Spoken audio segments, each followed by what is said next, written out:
So Facebook is launching a cryptocurrency. There's no way this can actually be good, right? Well, actually, before you start rolling your eyes like I did when I first heard of this, you know what? I actually am going to say that depending on how this plays out, it could actually be very good, a very big deal for pretty much everyone. We'll get into why, and again, it's going to really depend on how things play out, on the details of how this thing is structured, but we're going to get into why I really do think that this has a lot of potential. Now, the basics of this cryptocurrency is that it's going to be called Libra, and it's going to be launching in the first half of 2020, and it will be backed by fiat currency, and it's not going to be actually kind of controlled totally by Facebook. The money side of it apparently is going to be run by a nonprofit in Switzerland. And unlike a lot of other cryptocurrencies like Bitcoin, Ethereum, all those, the Libra coin apparently is going to be a stable coin. So that means it's going to stay the same price, and it'll be, I guess, pegged to like $1, which means that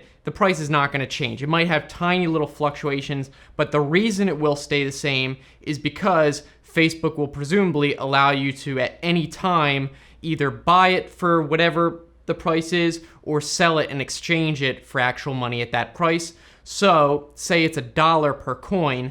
If you can at any time go on Facebook and buy it for $1, then you're not going to buy it from anyone else at more than $1. And the same goes the other way. If you're trying to unload this coin for real money and you can just go to Facebook directly and get $1 for it, you're not going to ever sell it for less than $1. So because both of those sides are in equilibrium, it's going to stay the same. So no, unfortunately, it's not going to be the next Bitcoin where you invest in it now and it goes to the moon and then you're rich. Not going to happen. But for the purpose of what this cryptocurrency is going to be, that's a good thing. You don't want it to be worth more or less at any given time, or else people are not going to want to spend it. If they think the price is going to go up, they're not going to spend it. That's a big problem with Bitcoin. So Facebook actually wants people to use this and buy stuff with it, so it has to be the same price. And one thing that I wasn't really expecting, I'm not really surprised by it, but it is that Facebook is actually teaming up with a lot of huge name companies that will presumably also be accepting this cryptocurrency.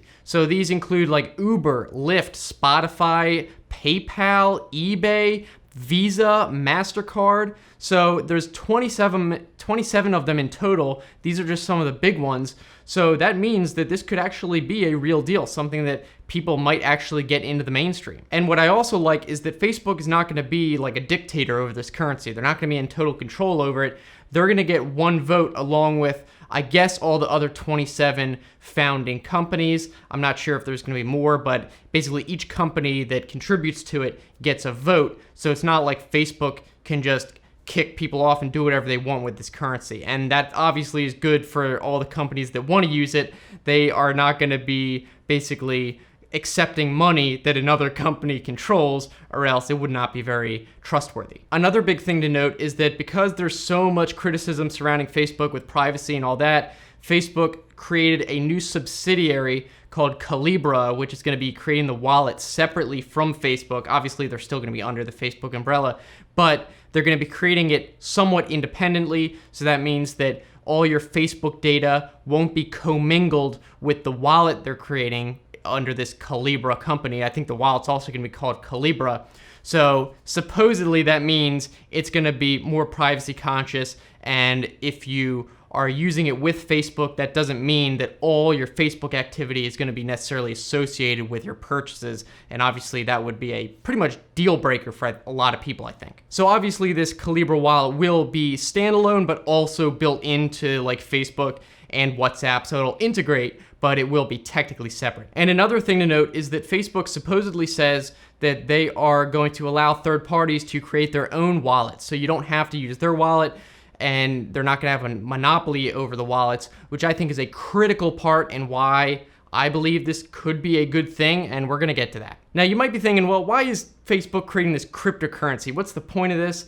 And I think that Facebook was probably trying to create their own kind of payment system, like their own version of PayPal for a long time. And the whole cryptocurrency blockchain thing is just kind of like a side effect, and it's a technology that they just kind of took advantage of as a means to an end. I don't think they're creating it specifically just to be able to create a cryptocurrency. But really, I think their end goal is to get people more comfortable with buying stuff on their platform platform and on other platforms, because I don't think a lot of people buy stuff off Facebook. I don't know, maybe I'm wrong or I just have not seen this, but I don't think a lot of people buy stuff off Facebook.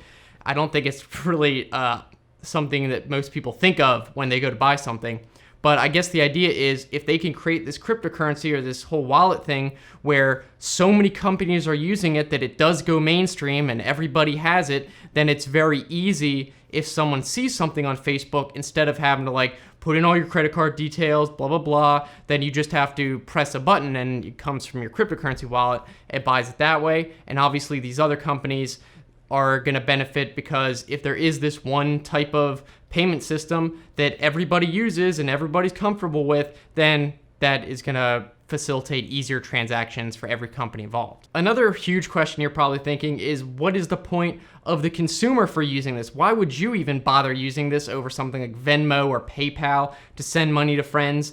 And really, I would say the difference is that if you have a company like PayPal or Venmo, I think they're actually owned by both PayPal, the thing is that you're bound by those terms and conditions. The company does have a complete control over your money if you're storing it with them. So if you violate terms of service or they think you're doing something suspicious or whatever, they can take your money and freeze it basically. And I'm sure there's regulations that prevent them from taking it completely, but there's so many horror stories about PayPal freezing accounts with thousands and thousands of dollars in it, not returning it. And they can do that because you had your money with them. They control it. But with cryptocurrencies, one of the major whole points of it is that there is no company behind it that has a monopoly over your money. If you have your money in a Bitcoin wallet that's on your computer, not like an exchange, then no company on earth can go and take your money out of it or freeze it or stop you from sending that money anywhere. So if you have this Libra coin, even though you might have bought it from Facebook or whatever, if you have it on a third-party wallet, not Facebook's wallet, then Facebook even would not be able to even stop you from maybe sending it to another person or buying something with it. So depending on how this whole blockchain is set up and how decentralized it actually is, the real benefit of it is that if you're storing your own coins, then it is your money and even Facebook cannot stop it. Of course, if you are using their wallet, they do have terms and conditions, because then they are taking custody of the coins for you and the security of it. And there are benefits to doing that. If you're like really bad with computers and you're more likely to, lose the key to your wallet locally, then you probably do want to store it with Facebook. But if you are someone who is concerned about that, then you can store it on your own local wallet and you take the risk, but then you have total control over your own money. And based on a lot of these reasons I've touched on, I think from a freedom standpoint, it really is potentially going to be a very good thing. I mean, I mentioned the horror stories where PayPal will freeze accounts, but a lot of times these companies, you see even on social media companies, they they deplatform people for holding certain views. They will basically try to censor you, and they do it with your money too, which is even worse. So if you have a store and you get banned from PayPal, well, you basically lose a ton of revenue from people who basically only use PayPal and trust it. But if this does kind of turn into a whole big mainstream cryptocurrency that people actually know, whether they know the back end that it is a cryptocurrency or not, then this could be something that is totally free, that people can't be banned from. So it's something that everyone uses and everyone can accept. And it's not kind of controlled by these shareholders. And a lot of these companies do these bannings and censorships because they're worried about shareholders and the stock price going down and stuff like that.